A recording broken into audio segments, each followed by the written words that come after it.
What is going on, everybody? Apologies for the slight tardiness, but hey, I had to drive fast. Yeah, that's never a good thing to admit online, perhaps.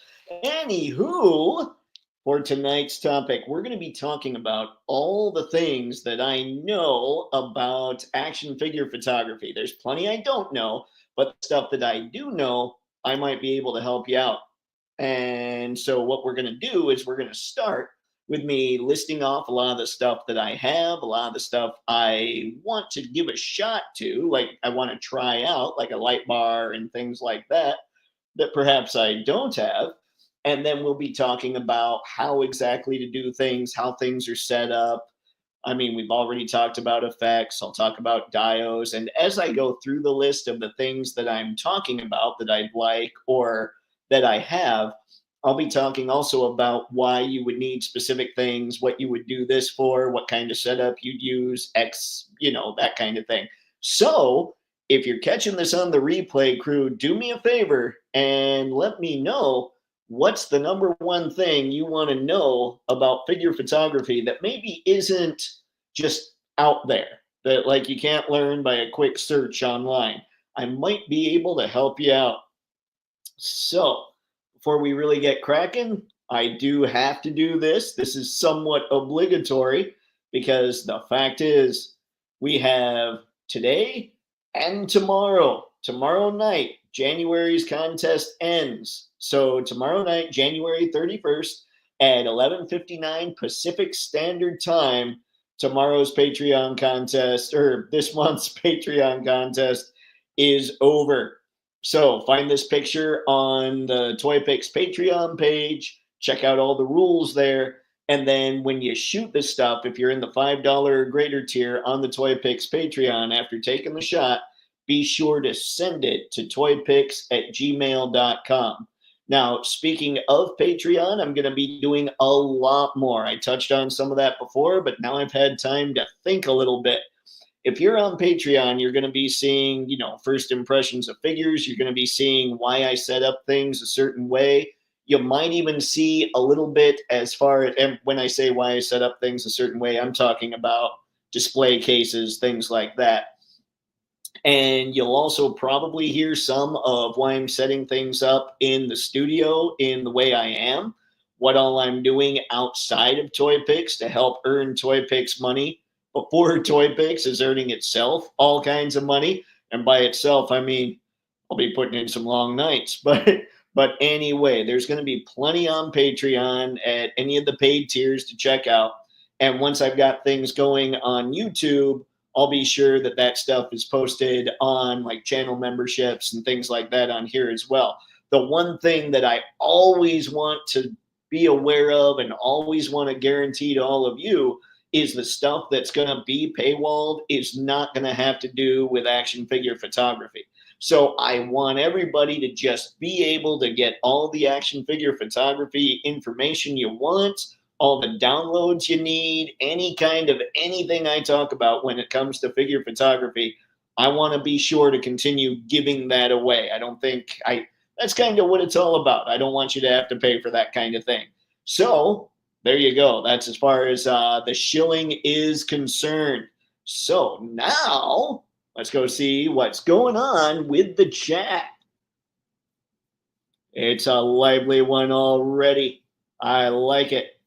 Sci-Fi George, greetings and toytations. Greetings and toytations to you as well, Sci-Fi George. Thank you for stopping by. I appreciate that. And at this point, we all are appreciating the people stopping by. Harry, hey, Dave, did you mean to sync up all the figures? Left arm back, right, forward. Wait, what? Let's see. All the figures, left arm back. Are you talking about the thumbnail, Harry? Help me out. Help me out on there. I got to figure out what you're talking about.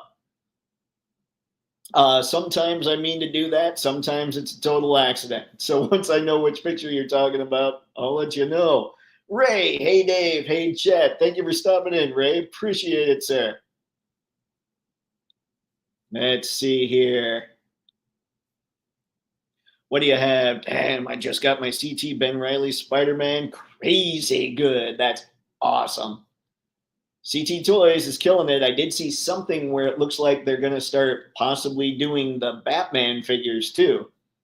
So that could be cool. Spaded one. Hello, special friends. Just walked in the door with my Mezco John Wick. Excited to play with my new doll. Wait, Mezco John Wick? Didn't you also get a MOFX John Wick? Great googly moogly man. You're a John Wick fiend. Right? Ooh. Yes, we must know. Toy Odyssey, what's going on, man? Thank you for stopping by. I think what's up? Let's see. The ceiling. I shouldn't talk. No, all's pretty good. Hope everything's going well with everybody else. Spaded one, Ray. I only opened it up momentarily to get a peek because I'm doing Dio stuff, but it honestly looks damn good. Soup makes it stiff.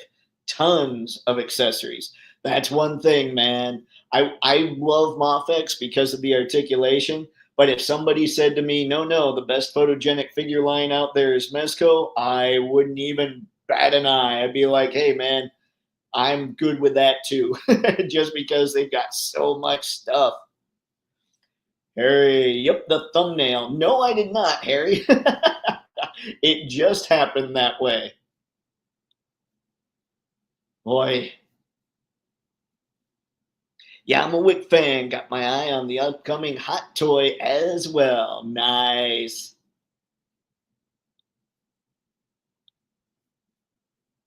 Paul, thanks for stopping in, man. What's going on?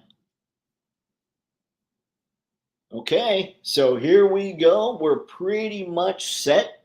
What I'm going to do now, I'm going to stop this, and what you're going to see next, I've got all these links to my Amazon stuff in the video description. So if you see something and it catches your eye, click the link and go for it. I do get a cut from that kind of thing, from that kind of sale, just so everybody's aware.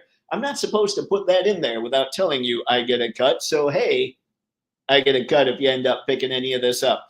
But a lot of this is stuff that I have, a lot of it's stuff that I use. And so I'll be making sure to mention what I do have in there, again, why I have it, what I use it for, and then why there's other stuff I want to check out, like what I would use that for as we go. Woo, what's going on, Brick? All right, so we're just going to start with that. I'm going to shut this down. I have a little Word document. That's right. I even prepared. I know. I know. So we're going to talk first about backdrops. And one thing that I should have done that I didn't do, let's see if the short links actually work. Hey, sweet. One thing I should have done that I didn't do when it comes to what's in the video description is I didn't put in like a scene type backdrop, like a 7 foot by 5 foot scene that you would drop behind your stuff. So those do exist. If you want to check those out, and if you want to talk about those in the middle of this, let me know and we'll start looking. Now, I have this black velvet felt. I don't have the stands that come with it, or that I don't have this specific one, but this is something that I do use. I use it when I want just a straight up black background. What's going to happen? It's going to get fuzzy. You're not going to be able to avoid that kind of thing. So when that happens, all you do is you just take your smartphone, or if you're using something else like GIMP or Photoshop, you just want to add a little bit of black, maybe turn down the exposure, maybe go to, if you're looking at Photoshop, there's a selective color area in the adjustment layers. You just add more black and that takes care of most anything that's going to be on there. This kind of just deadens light. So you'll be able to really light up your figures on something like this without necessarily lighting up the background, which is something that I find crazy useful. Now I'm talking about it and I realize that I haven't even shared the screen. So let me work on that real quick. Clearly, I was stoked to get talking. But yeah, this is the felt that I was talking about. It's just a black piece of felt. It's not very big. I believe this one's 40 by 30 inches. So it's not huge or anything, but I use it quite a bit. I've been using it a lot on pictures lately. So if you look at some of the photos that I've been putting up recently and you notice there's just black in the background, this is how I'm getting that look, is by using this velvet or felt or whatever, you know.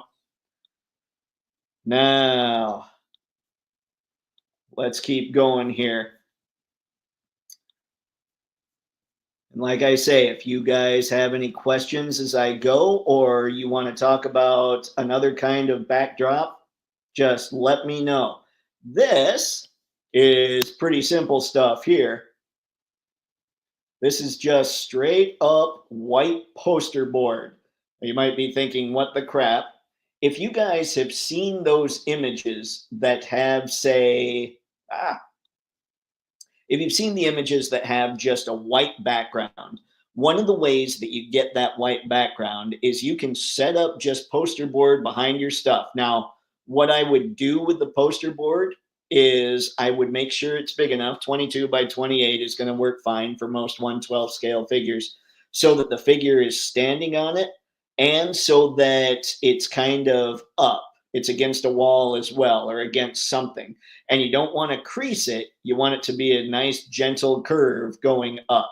So you'll have one area that's vertical, you'll have the figure standing on the part that's horizontal. And then what you do, just as important as lighting up the figure, is lighting up the background. And we'll get into ways to light up the background depending on the size of the figure here in just a little bit. But it's really low tech. It's not necessary to get anything too crazy, although I might decide I need some kind of plastic thing with a curve at the back of it. So if I do that, don't worry, you guys will hear all about it. So there's the poster board that is key. And then finally, I'm going to talk about this. This is something I don't have, but it's something I've talked about, something I am going to be getting. And I want to show you why.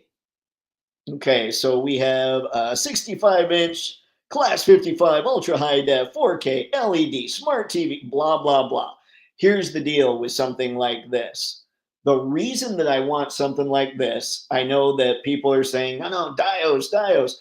Even if you set up a dio, you need something behind that dio that's going to have a sky, maybe like it's a daylight shot. So you have a blue sky with some clouds, or nighttime, dark sky with a moon, whatever the deal is. You're going to need something in the background, maybe mountains, hills, maybe trees, whatever. Even if you set up a really good sorry about that. Even if you set up a really good dio in the foreground. And so that's why I want something like this. And it's why I want it to be huge. A 65-inch TV, that's going to be big enough, because oftentimes what happens with my current stuff is it's taller than it is wide.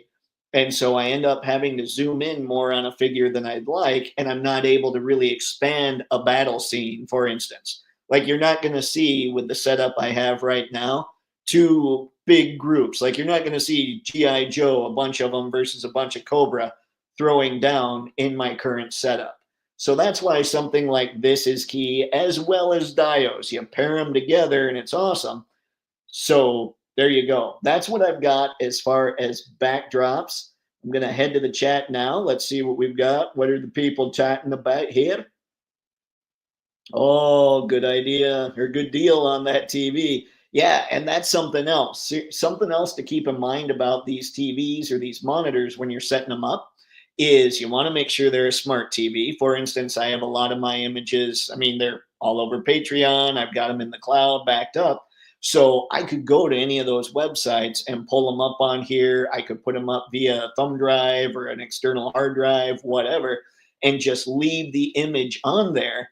But something else to think about is it's not crazy pricey, and you don't have to get top of the line. Remember that these are for background.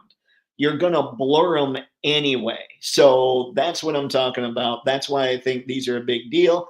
You don't have to spend a ton of money. You can get them huge, and you can put like the Patreon backdrops that I have. Those are all free. So if you guys aren't aware, you can go to the Toypixx Patreon, look at the backgrounds, grab whatever you want. You could take those and put them on something like this. and get to snapping just like that. So yeah, that's why. Like I say, it doesn't have to be ultra awesome. It doesn't have to be the latest 8K whatever. It just needs to be a big monitor. And I think a smart TV is probably the way to go for that. So what do we got, Brick? See, remember when you introduced me to the ubiquitous diorama set reissue on the stream? It landed at BBTS and is on its way. Nice, Brick, nice. I think that was Tragic that talked about that. Yeah, I need to look at all that. I've got to figure out. I put in the last Toypixx newsletter how tough it is trying to figure out. Okay, I got to get figures. I got to get dios. I got to get props and effects.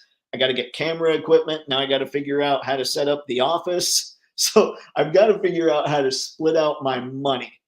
But I do dig that dio. I dig the Musk though too. So we'll see. But that thing looks amazing. So congratulations on getting it.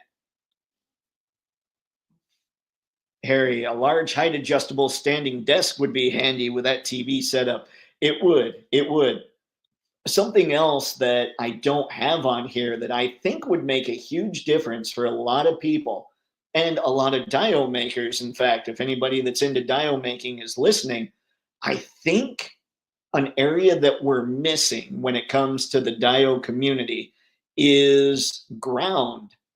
So like you'll get people that are putting sidewalk in and some streets and all that, but that's just kind of an extension of whatever building they're creating, and the buildings are remarkable.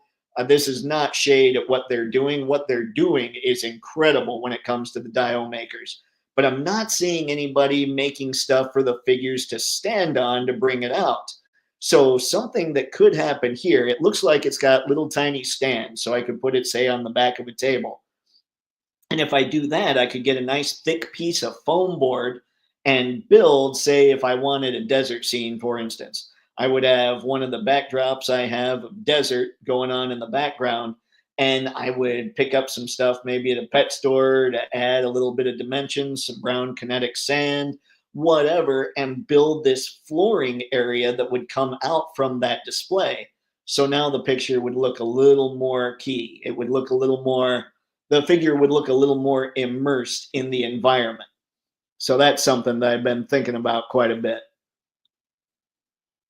And with small stands like that, I could do that. Yeah, for my purposes, I more so just need a permanent background and dio pieces. I have had my background that I made a while back. This is just sort of help establish a sci-fi space. See, that's right too, though. If you've got one that works for all kinds of stuff, game on, you're set. That's why I'm thinking things like desert, forest, sidewalk. You definitely need a lot more than I do. It probably doesn't make as much sense for you. I mean, it's true, but I would love it. Like, there's so much that I need to check out, but I definitely want to do it. So there are the backdrops. And like I said, and like Brick's got a backdrop as well. If you guys remember, I've got a backdrop at my place that has, it's kind of a sunset cityscape, like a skyline a little bit. And so I have used that before, but I think the monitor's what I'm going to move toward. Otherwise, I know me. I know I'd buy a bunch of those, or I'd print things and glue them onto a bunch of poster board, and it would take up way more room, things like that. So with Brick, it's perfect because he's got one that works. For me, I'd be sitting there going, I need like 100 of these things, and that would be bad. So if you're somebody more like me, I think the monitor solution is probably a pretty solid way to go, and it's not crazy pricey. Let's be honest. Many people have paid that much for their hobbies in like a month. So this wouldn't be too bad, I don't think, for most of us. Now, we're going to jump into lighting right now. And this first thing, come on, Dave, push the button. This first thing I've talked about quite a bit in the past, but I figure I'll show it anyway. This is a light box. So I talked about using a poster board when it comes to like those really white, those light background photos and everything else. But you can get that same effect with the light box. The problem with the light box from time to time, and not always. If you have, say, a figure that is dark gray, it's black, it's got like just darker colors, you're probably okay. But where the problem comes in is where you've got a figure that's lighter colors. Even if you use a diffuser at the top here, and this particular light box, I have it, and it does have a diffuser, but it doesn't diffuse the light that much. So if you've got a figure with like a light head, like a white head, just for instance, that light's coming down on there. And when you try to do subtle adjustments on your phone or with Photoshop, GIMP, whatever the deal is, you're going to end up blending that head in with the background. So that's why, depending on the figure, like I say, a dark figure is going to go in a light box and it's going to get the job done just fine. But if it's a really light figure, that's where you want to use the poster board setup instead. But I do love using this thing when I'm able to. This one is a 12 by 12. You can get much larger. I don't believe you can get smaller. So look at that, look into it, do whatever, see what you see. But the light box is kind of a big deal when you want those super clean shots. Those super clear, as they used to call them on the Transformers forum. The TFW 2005. Yes, I was part of that for a while. Now, I want to show you something that this is really cool, but it's not cool for the reason you think. And yet it'll still work for some of this. Open, open. Okay. So these are LED panel lights. Now, I have other LED panel lights and everything else, but sometimes you can get panel lights that can go pretty low down. These ones not so much, and I'll show you the actual set that I have in the next clip or in the next image. But right here, what's nice about these is there are some that have just this tiny little tripod, and I grabbed this thinking that that was one with a tiny tripod, but these things are going to extend to be pretty tall. If you get lights like this, one of the reasons that it's cool to have things with a small tripod on them is because you can put them on the table you're using to light your figures up with. These, again, I just grabbed the wrong thing. So pay no attention to this link. But the closer the lights can be to the figure, the more control you're going to have over how well the lights are able to be used. But these kinds of lights, when it comes to getting them on your table and getting tripods for these, it's probably not as good as something I'm going to talk about a little later.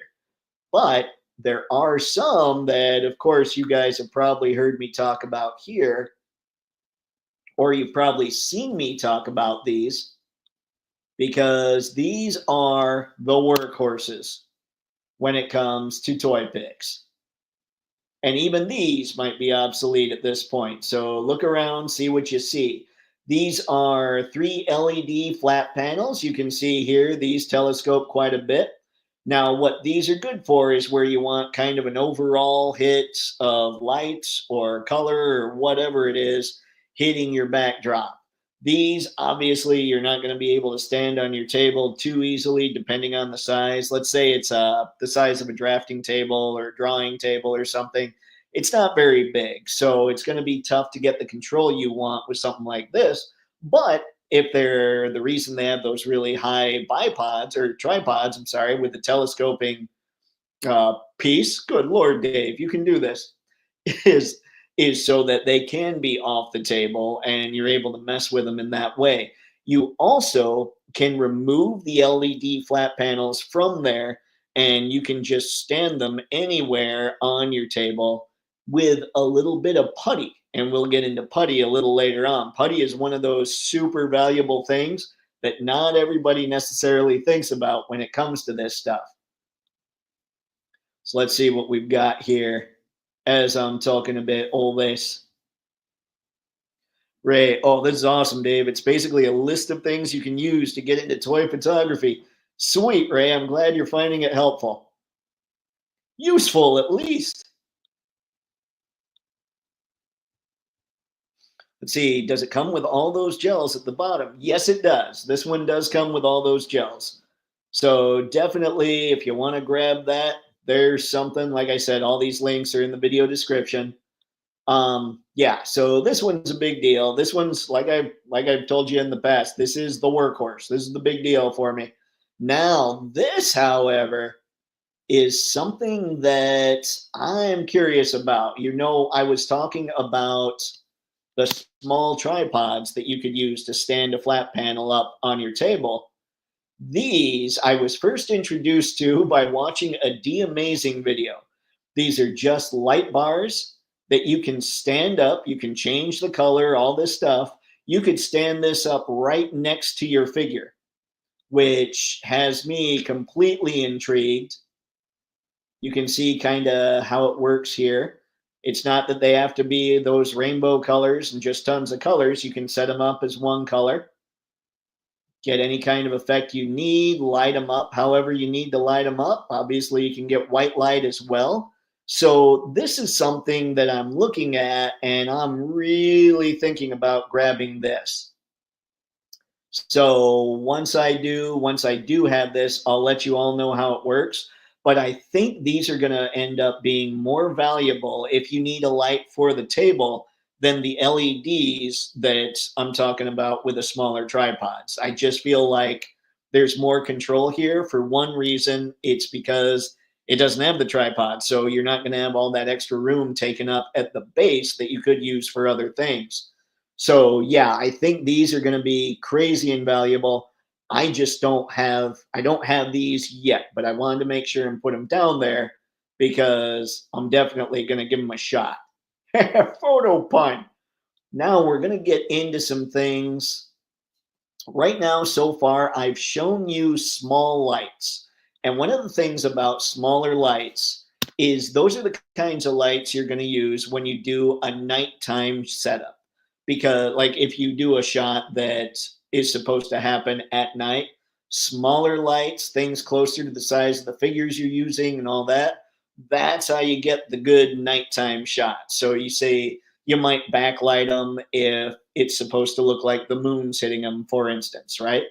It's those smaller lights that are going to do that. But if you need a daytime shot, you use much larger lights, such as this ring light. It's an 18-inch ring light. It's not the only way. You just need larger lights. I have a ring light that I use back at my place when I'm shining light on me.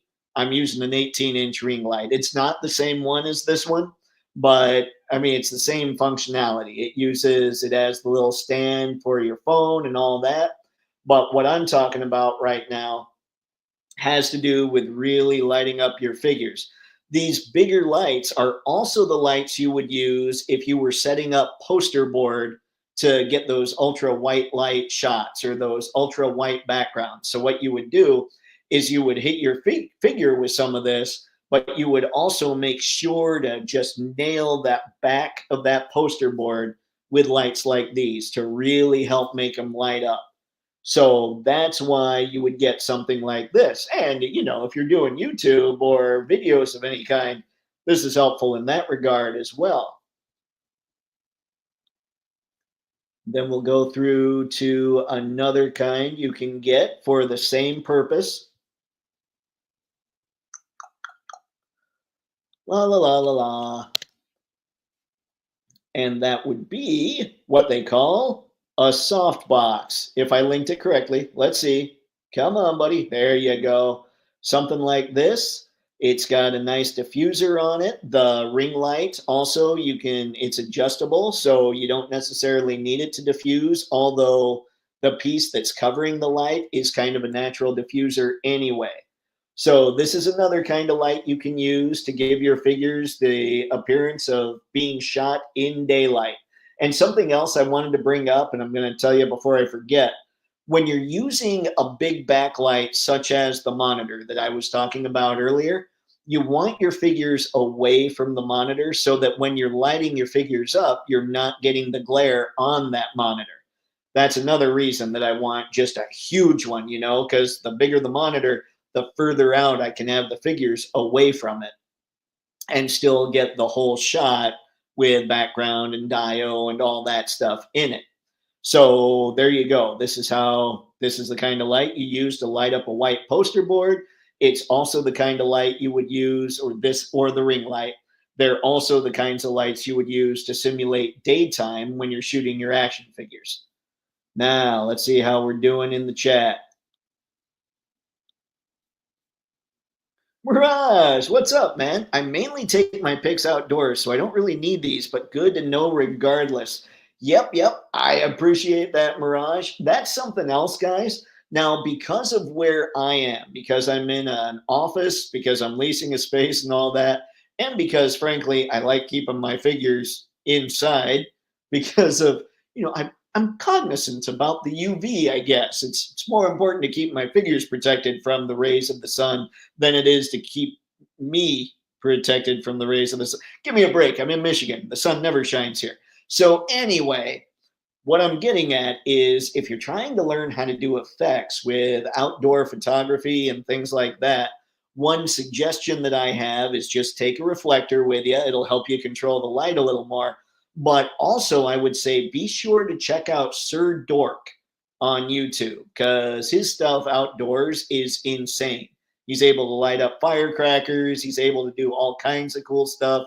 It's absolutely amazing some of the videos he puts out when he's teaching people how he does this stuff. So definitely check him out if you're somebody that shoots outdoors on a regular basis. Now, used to take photos indoors with a laptop screen back then as the background. Maybe someday I should get back to it. Mirage, we were just talking about like a huge monitor. Like I've got a laptop too, but it's just not big enough. And huge monitors right now, they're much cheaper than they used to be. Like my TV at my place, I think when I got it cost around $3,000, and it's smaller than the one we were just looking at for $300 or $400. So yay. Hey, I hope you get some kind of Amazon influencer credit. I do, Ray. I do. If people use the links in the video description, I do get some of that. I appreciate it, man. But that is where I end up getting this stuff from. Let's see, saving this live, I probably will have to buy little by little. That's all right, Ray. Whatever helps out, that's what I'm hoping to do here for everybody. Harry, I want to try out a handheld fogger. Man, Tragic he sent me a link to a fogger that just uses water. And that's what I want to use is I want just a water style fogger because I'm scared of what the chemicals will do to the figures. So I'll see if I can find that. I thought about putting it on here, then I ran out of time. So that might be something towards the end of the stream that we try to find. But yeah, I would love to try something like that. Anton, the last of the Time Lords is here. Awesome, Anton. Thank you for stopping by, man. I appreciate it. Hello, Ghost Tab. What's going on? Let's see. Only take pictures for eBay so I don't go hard on lighting.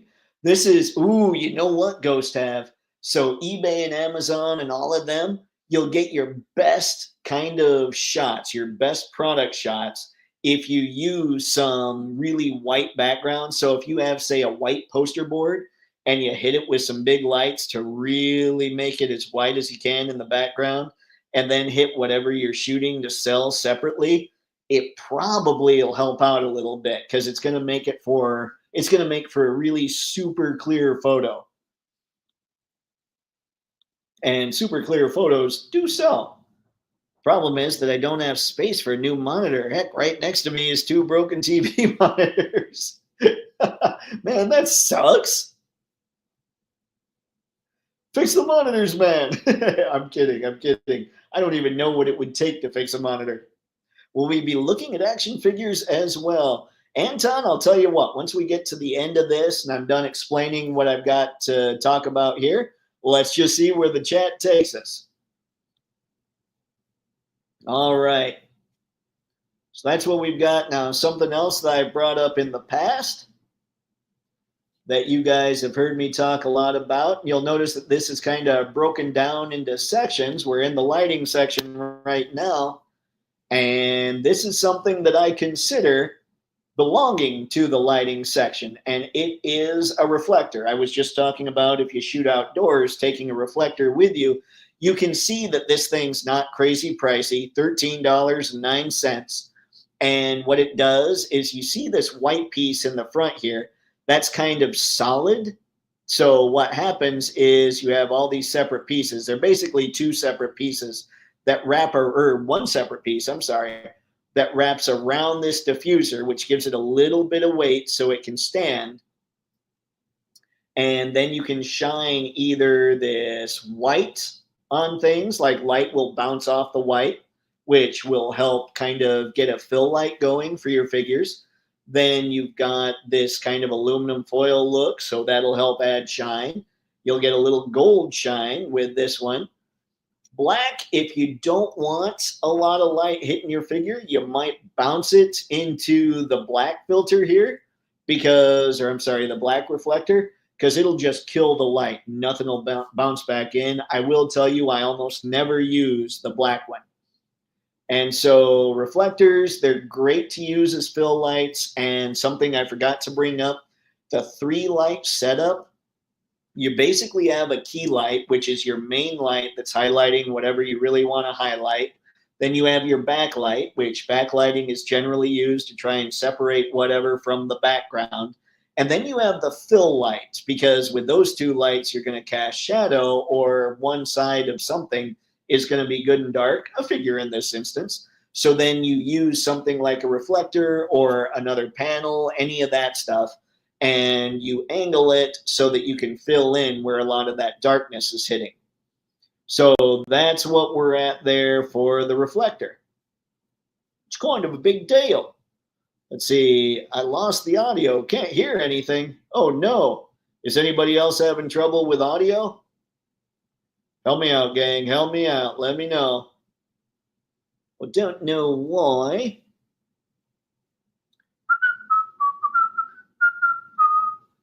The fact that nobody's saying anything makes me wonder. Let's see. Oh, it works now. Okay, Anton, thank you. I appreciate it, man. Okay, so that's why reflectors I kind of put in the lighting category. Now, we're going to talk about stands, as in tripods. Because tripods are crazy invaluable, even when we're talking about camera or smartphone photography.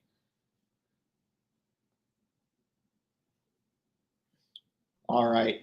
So this first one here, this is for your camera. Anybody using an actual camera, the reason that I'm highlighting this one necessarily, I'm not endorsing this one or anything, but I want to show you the important feature here, and that is that it's got a ball at the top. So you'll be able to spin the camera whatever direction you need to.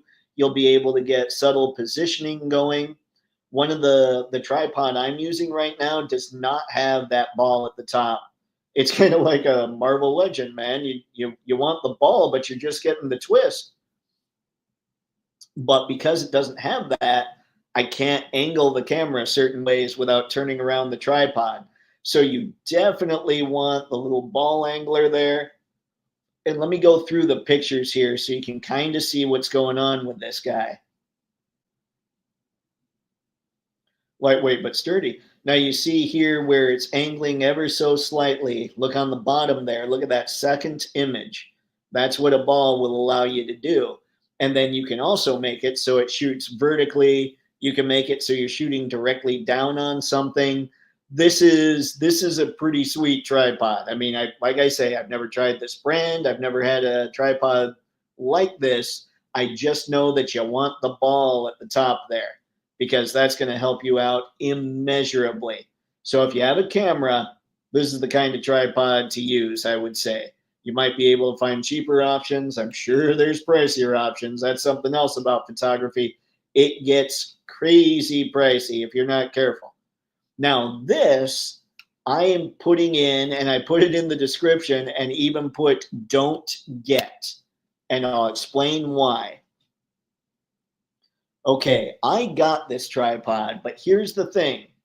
if you want to shoot, let's say you're shooting figures or you're recording a video of figures, it's going to stand too high if you keep it stable like this, or in order to keep it stable, it's just too high for 1/12 scale figures. Now, if you're shooting 1/6, or if you're shooting Galactus or a Titan sized transformer or just really huge stuff, a tripod like this might be fine. But one of the things that I have trouble with is if I'm trying to shoot something that's 1/12, the legs, in order for them to be totally sturdy, have to stick out towards the front and the back. And if they're towards the front, you can see them in the shot. So I've tried to angle them backwards, but still putting them so they're leaning a little forward. And what happens is the smartphone's too heavy, it's too unwieldy, it just doesn't work that well. So if you're gonna get a tripod for the smartphone and you're shooting mostly 1/12 scale figures, I would not get one like this. And yes, I have one, and that experience is what's telling me to let you know not to get one that's like that. Now, on the other hand, here's a smartphone tripod, or the type of smartphone tripod you could get. And that's just another telescoping tripod here. The reason that I'm okay with something like this, that this is a 62 inch, so that's going to go 5 feet in the air. You're gonna be just fine with that. The reason I'm better with this is because if you need to lower it, you can just lower it easily, and you don't have to be right up on a figure. That's what zoom is for.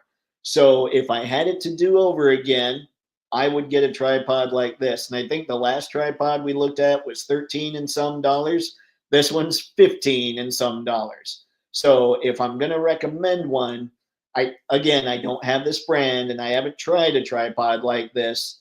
So your mileage may vary, proceed with caution, but it's kind of hard to screw up a tripod. I would end up, or I will end up getting a tripod more like this. And this is the type of tripod that I would recommend you use when you're doing smartphone photography. Let's see. Nope, here you are. All right, got it. Sweet. Appreciate it, guys. All right, loud and clear. Sweet.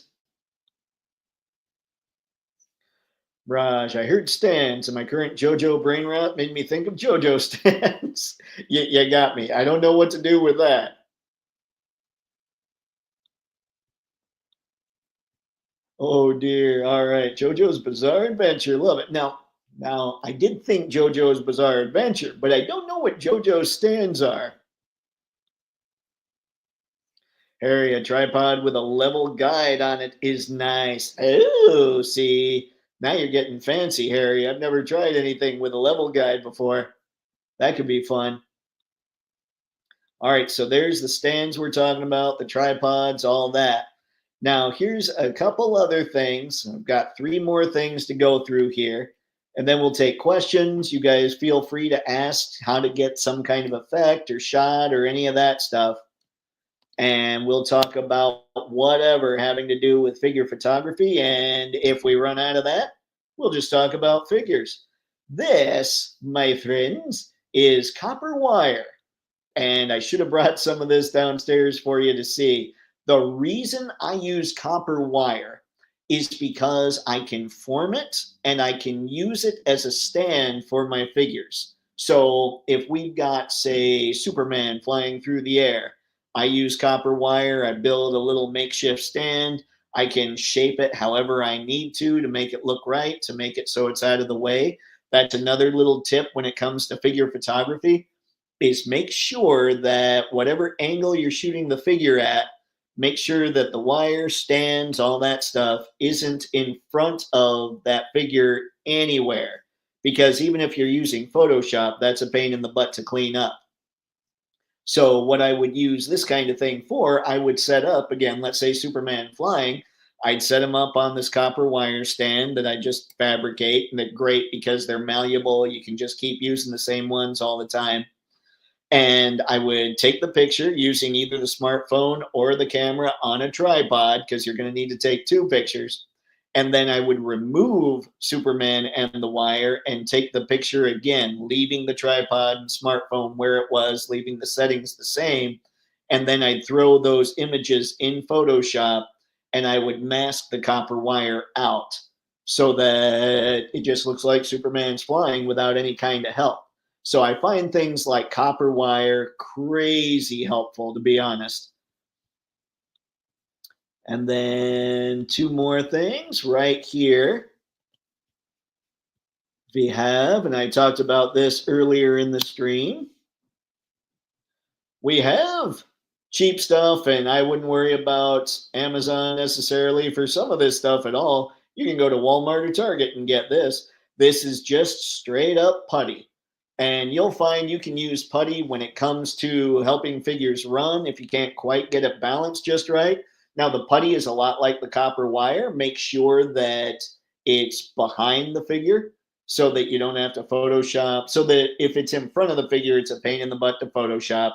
So make sure it's behind him or her if you're using it to balance them at all.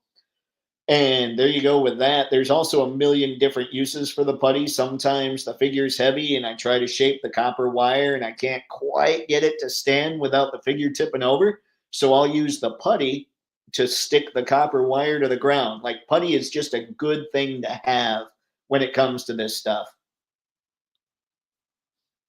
And the last thing, because I can, because it's me, because I use the crap out of this, is Photoshop. Now, there are all kinds of photo editing software out there. There's tons of it.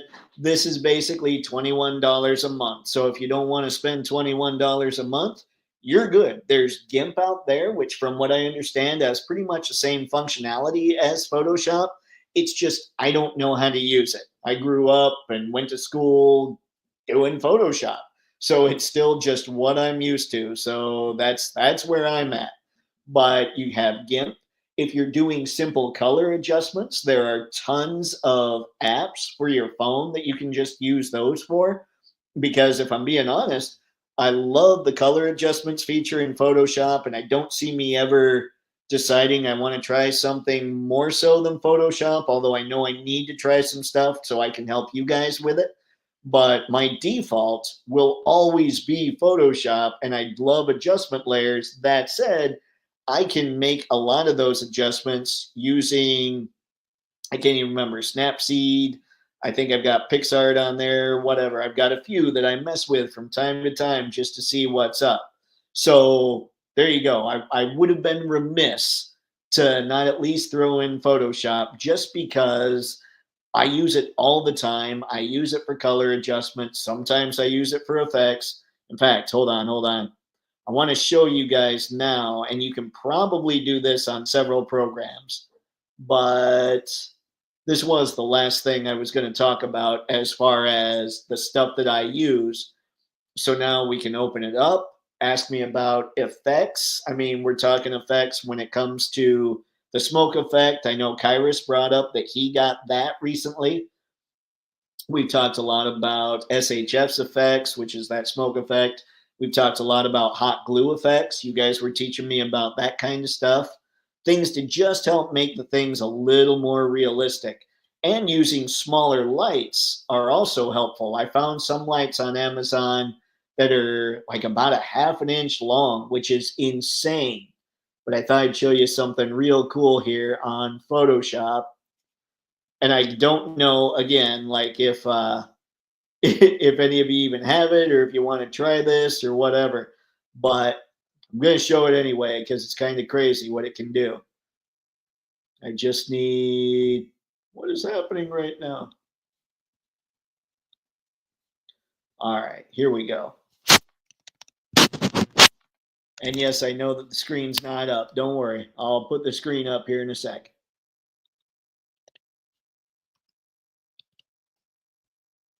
Okay. So yeah, there's what we had as far as what I was talking about when it comes to Amazon. I'm going to get out of here. All these things are in the links in the description below if you decide you want to check any of it out. I know I shop on Amazon half the time anyway. So now what I'm going to do real quick is just show real fast how to do one of the simplest effects. I'm not the best when it comes to effects on Photoshop. I will say that. So let's grab this. Now, what I would do, let's say I'm going to create a lightsaber, right? So what I would do if I took a picture of Darth Vader holding his lightsaber, I would trace the lightsaber. Right now I don't have a lightsaber, so I'm just going to show it to you like this. First things first, I'm going to fill this with black just so it's easier to see. Now create a second layer. Here is I'm just drawing a basic rectangle. Nothing crazy there at all. Now I'd go up to edit and fill. And now I'm going to fill that with white. And now here's where the lightsaberage comes in. Super simple. You're gonna just sit there and be like, so that's why everybody knows how to do a lightsaber. Let's go to outer glow. Outer glow, this is what I'm talking about with adjustment layers that I love just so gosh darn much. We're gonna do a Vader lightsaber. And now I've got normal set. Now this is how you set how pronounced you want it to be, how far out you want it to go, all that stuff. This is why everybody seems able to do a lightsaber when they're doing some kind of effect, is because it's pretty easy when it comes to doing it with Photoshop. So I thought I'd show that to you guys real quick. It's one of those just real fast tips when it comes to doing some effects. And now let's stop the screen. Let's see what the people have to say and let's party. Ghosts have JoJo stands or spirits they use to either fight or use abilities. Huh, I'll take it. JoJo does indeed seem to have bizarre adventures. Stands are basically spirits that characters summon to fight, and that is a very basic explanation of it. I will take that. It's possible my brain can only handle basic right now. Appreciate the explanation, Mirage. Stands are like an avatar, a spiritual representation of a person. Okay. Let's see. Ora. I don't know things. All right. Yeah. That's it is annual. That's why I said, well, it's like 21 bucks a month. But one of the things that sucks about plans like that is, are you paying all that up front? Because paying it all up front is what ends up hosing a lot of people. But if you could spread it out monthly, it wouldn't be so bad. So yeah, it's kind of crazy. The people that can afford to put a lot more money up front end up saving money in the long run, and the people who can't afford to do that end up spending more money. It's one of those little I don't know, blemishes perhaps in our society. Let's see, or just use a lightsaber effect PNG. I've got that as well. I've got some of those. I might have actually, yeah, I think I've got some PNG files of lightsabers. Again, on the Toypixx Patreon, go there, see what you can find. But yeah, that's pretty much what I had there when it comes to all that. Now, if we're talking a setup, so something else I wanted to bring up is, if you're, say, you want to just set up a figure, you want the figure to look super cool or whatever, you put the image on the monitor or you have a backdrop or however you're doing it. You make sure that there's a ground there that looks realistic. One of the big things that they talk about when it comes to art school and all that stuff is grounding. And the idea of grounding is to make something look like it's actually standing on something firm. So one of the problems with some of this stuff is you could have a great monitor, but if your table's black, yeah, it's standing on something firm, but it doesn't have anything, it doesn't look right. It just looks wrong, right? So the setup's not going to work that way. That's why I'm talking about building grounds for my dioramas instead of necessarily huge dios. People are making huge dios. I can order those and be good to go, and then create a ground that I could stand the figures on. So for instance, I'm thinking, okay, let's set up a desert looking thing. So I put a desert image on my monitor, and then I grab stuff like I was talking about earlier, maybe from a pet store, some sand colored rock, some sandy kinetic sand, some cactus, whatever I need to make it look right. I set that down on, say, the ground of whatever I'm making, maybe even go old school and go paper mache. I don't know. It's crazy. And so I shove that against the monitor. And now I take the figure and I put that on that ground, keeping the monitor way in the distance because you don't want that light to affect too harshly on the figure. And you want to make sure any light you use on the figure doesn't bounce onto the monitor. So now you got the figure, you got the monitor in the background, you've got the figure in the midground, and you make sure you've got stuff in the foreground. That way, it looks like you've actually really immersed the figure into some kind of image, into some kind of world. So that's something that for me, I brought him up several times. If you guys follow Warrior Evans on Instagram, he's somebody that is constantly immersing his figures into different environments, and it looks phenomenal. So that's somebody to check out. That's kind of what I'm thinking of when it comes to the setups I'm talking about.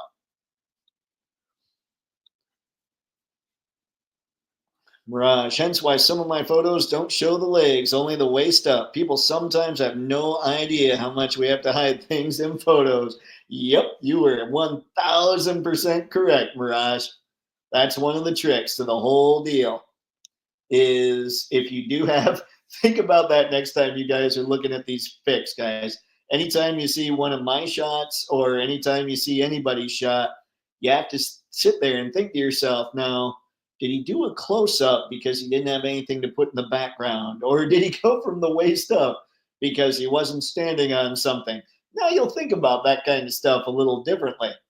So, yeah, there's your setup kind of thing. I do want to look up, and I logged out of Amazon, but that's all right. I'm going to sit here and babble. Why don't we go back to Amazon? I would now present. I did want to look up and see if I could find a fog machine, water based. Yeah, fog machine water. Let's see what that does.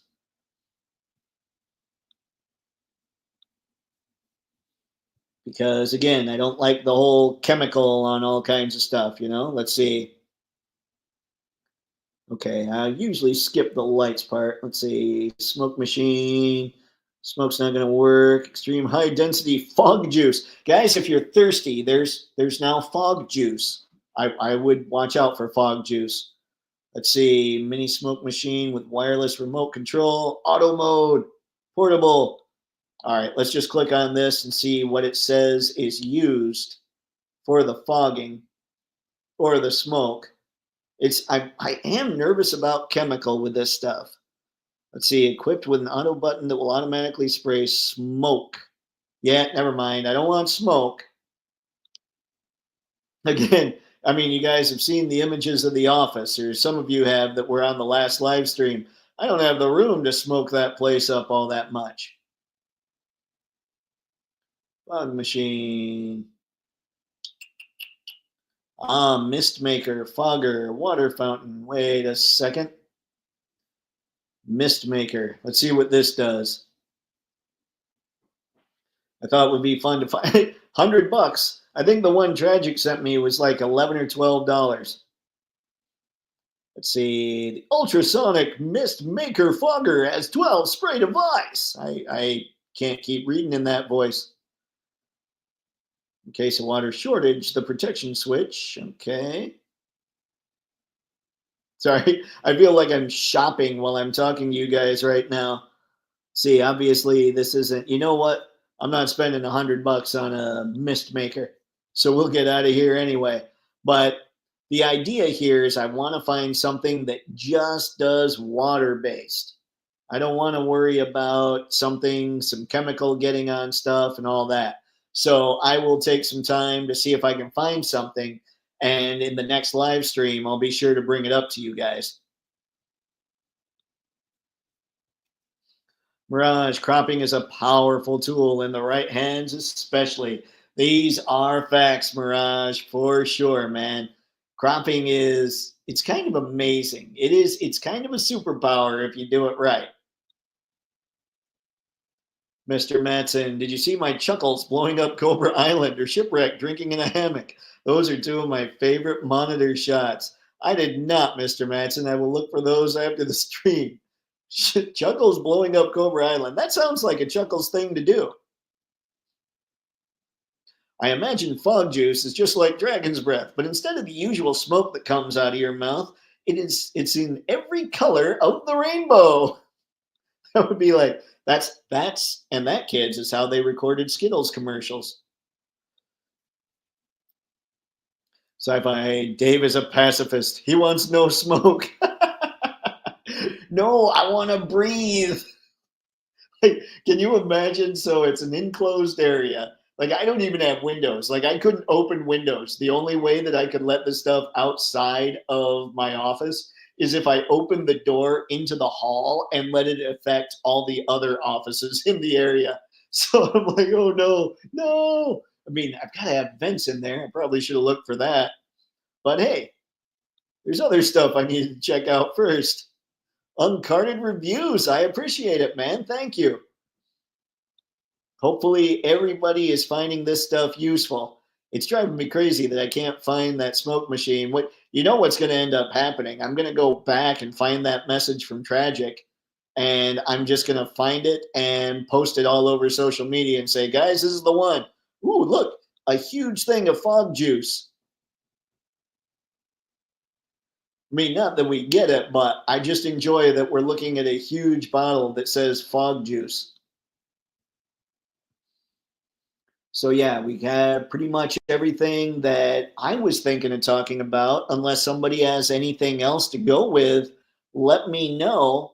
If we keep this chat going and there's enough questions and people are trying to figure some things out as we chat, then I'll keep this going till 8:20, 8:30, something like this. But if not, we'll call it probably in another few minutes. But I just wanted to make sure that you guys had a lot of that knowledge. Anytime you want to go back and replay the live stream, hey, it helps me on YouTube, but it's also going to maybe help you in case you missed something I was saying, or in case I clarified something that I had said earlier in the stream, because I know sometimes my ideas don't come out correctly the first time. So, yeah, there's all kinds of that going on. Now, why don't we, oh, wait, hang on, hang on. Did you already talk about your camera setup? What's the best lens combo for macro photography? You know what? Uncarded reviews, I have not. I didn't talk about lenses because I felt that people here would probably mostly use smartphones, but I can talk about this kind of thing. I honestly don't have, I can't recommend anything macro wise because I don't have a macro lens. The lens that I use when I'm using my phone or when I'm using my camera is just your standard 18 to 55 millimeter. It does really well, and I'm glad you brought this up actually, because this was something I was going to talk about. One of the best ways to show action in a photo is to shoot it diagonally and have diagonals running all over the place in your photo, as long as it's pointing kind of to where you want the viewer to look at the picture, where most of the action's going on. And so that's one of the reasons that I talked earlier about the ball being at the top of the tripod, because that's a big deal. But your standard 18 to 55 millimeter lens, if you have a one-on-one throwdown, gets really good and tied in on a lot of these figures. on a lot of these shots. It's really good. And I will say, when it comes to your smartphone, when it comes to the macro setup there, it's not very good, at least on mine. Maybe somebody else has some that are good. Mine is I believe it's the 12S Pro, the iPhone 12S Pro, and I think they're on what, like 15 or 16 by now, so maybe it's better now. But what would happen for me is I would get super close up on a figure, and the image is never totally clear, and it barely ever blurs the background to how much I'd like it to blur it. What would be ideal is if they made it so portrait mode could get a little closer to this stuff. Although I understand why portrait mode can't. They're thinking you're actually going to take a portrait of someone. So yeah, one other thing that I can talk about is a telephoto lens. You know, when Jim Lee would draw an image of the X-Men having burst through a wall, right? And so they're just standing there in their hero poses, ready to throw down. My brain just died. Sorry. A telephoto lens, great googly moogly, allows you to get that full image in there. And even if you don't have the massive monitor in the background, sometimes you can make everything fit anyway. So yeah, a telephoto lens, you're going to stand quite a ways back from what's going on, but you'll be able to focus really clearly, and you'll be able to get a lot more blur in that, which is nice. And something that I should have brought up earlier is, when it comes to really focusing in on the action, one of the things I do is I just focus on one figure. Now, if you've got figures in a straight line, you're probably going to be fine, because you focus on one, everybody else will automatically be in focus. But let's say, generally, if it's a big group of figures, I'll focus on the figure in the middle. And then if that's the figure I really want to highlight, I'll make sure to set the aperture to a low number, which is, I don't know, like 5.6. But let's say you have a lot of figures and a lot of depth going on in the image, you're going to want to set it to a higher number. Probably, it depends on how deep. My guess is usually around 14 or 16. Sometimes I've had to shoot as high as 22. So just watch out for that kind of stuff. And something else I was trying to think about, some experimental thing that I wanted to figure out. Rekship was on here a while back, and he asked how to make a photo look blurry, kind of like it's running, not just making a photo look blurry. Like, you can do that by setting your shutter speed so that it's a little slower, and just taking the camera and holding the tripod and just going up and down, and you'll get a blurry image like that. But if you're trying, let's say you have Sonic the Hedgehog and you're trying to get him to run, and I haven't done this yet, it's an idea I've been playing with and trying to figure out. If you have Sonic set up and you have, say, a black polarizer on your lens, because you're going to need the shutter speed to be on for a little bit for this to work. And the longer the shutter speed is on, or the longer it goes, the longer the speed is. So like something that is, say, a 16th of a second, it's a pretty quick shutter speed. But something that, say, is 5 seconds is going to let in a lot more light.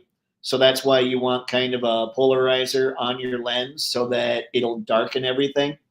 So what I'm thinking is, you stand a figure like Sonic up, you hold your camera, and you set, say, the shutter speed for 3 seconds, right? And for the first 2 seconds, the camera is perfectly still.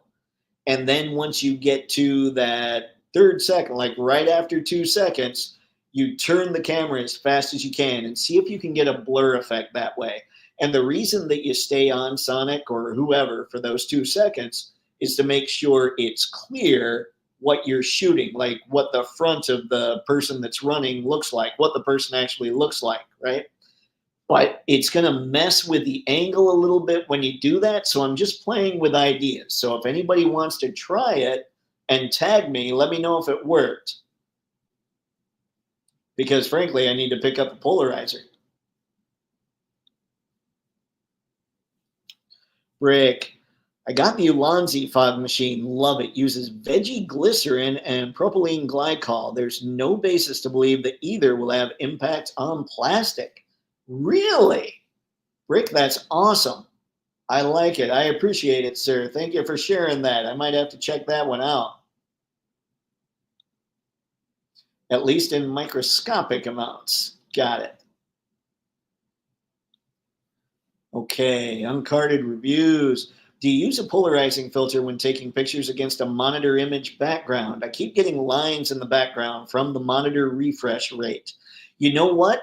I would probably, here's the deal with that. I think if you make sure that the monitor is good and blurry, you're going to be okay because you want that light coming in, you want that extra background. I don't know that a polarizer would slow down lines. I'll be honest, I haven't tried that because, again, I don't have a polarizing filter or anything. So my gut is, though, that that wouldn't do it. All that would do was just make the monitor a little darker, but I can't say for sure. So that's what I've got for that. But I think as long as you set some stuff up in front of the monitor and you make sure that the monitor is extra blurry or just a little blurry, that should help take care of some of that stuff. If that doesn't work, if you have GIMP, I know GIMP is free. And so if people want to try and learn GIMP and all that stuff, you should be able to get the same functionality of that as you would with Photoshop. I use Photoshop, and what it's got is a filter called, or a fill function called content aware. And so if you get some kind of funky line going on, you surround that funky line and you fill it with content aware. And content aware has been around since, I think, 2008. Believe it or not, ladies and gents, Photoshop's been using AI for a while. And so it'll grab the stuff that's around it and try to fill that as best it can while make it look like the regular image. So yeah, I would give that a shot if making sure that it's blurry in the background doesn't work. And again, GIMP should have that same functionality, and GIMP is free because I know a lot of people don't want to pay for Photoshop. Brick, gotta run. Have a great night, all. You too, Brick. I appreciate you stopping by, man. Have fun. Don't get too crazy. Unless it's funny, of course. All right. So how about, guys, we take this going for another couple minutes. Anybody else have any questions? Game on. Feel free to ask. I'm going to shut down Fog Juice, even though it's hilarious to just have Fog Juice on the screen. And we'll see what everybody's got.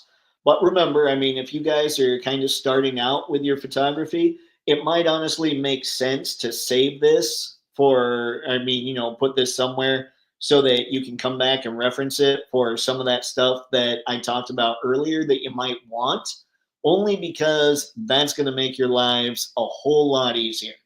Trust me. And a lot of that stuff that I don't have yet, I'll end up getting for the Toypixx studio because part of what's going to make money for Toypixx is just doing good old fashioned product photography like I've been doing since 2006.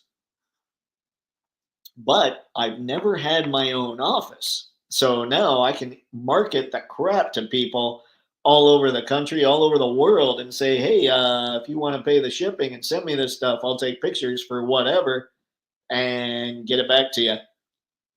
So that's going to be a new kind of thing that I get to offer that'll help Toypixx out in the long run. I'm pretty jazzed about that.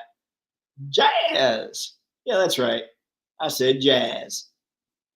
I'm on a Transformers kick, guys. I might need to be pulled away from it. It's a bad, bad thing to get into after being out of it for so long.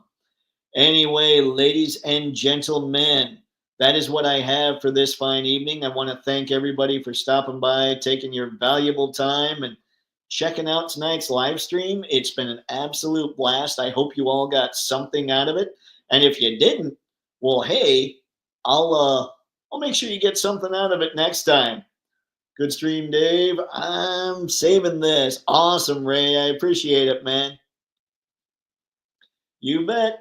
Take care, everybody. And again, thanks for coming by to check everything out. It's massively appreciated. So until next time, have fun and happy snapping. See ya.